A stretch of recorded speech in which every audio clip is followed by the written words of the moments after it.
استاذ عبد، استاذ عبد، بعرفك مشغول بس بدي اخذ من وقتك دقيقة معلش. اهلين، تفضل تفضل. خيي نعم. انت هلا عم تشتغل بهالكتاب وبإذن الله انه على اساس بدك تكشف هالمؤامرة وعم تفكر تسمي بالاسامي وما اشبه ذلك، ما هيك؟ بالاسامي ايوه، علنيا. علنيا؟ عال كثير عال. هلا انت بس تستقر باذن الله على الاسامي. نعم. ايه ويجهز هالكتاب بشكل نهائي. وين فكرك تنزله خي عبد؟ على المطبعة. ايه على المطبعة مش مختلفين، هلا نزل ايه وطلع من المطبعة مطبوع خالص. ايه وين فكرك تنزله؟ سمعها هيدي اللي مرقة؟ ايوه. ايه وين فكرك تنزله؟ وين بدي نزله؟ بدي نزله بالبلد. والله طبعا بده يتعمم على كل المناطق.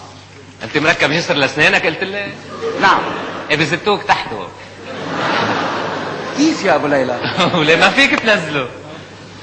ليه ما فيك تنزله؟ اذا مسمي حدا بهديك المنطقة ما فيك تنزله بهديك المنطقة منطقيا يعني. واذا مسمي حدا بهاي المنطقة ما فيك تنزله بهاي المنطقة. كيف اذا مسمي بالمنطقتين؟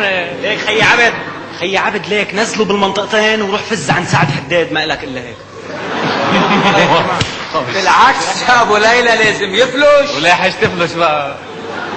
بيفلشوك بيفلشوا حريمك والله.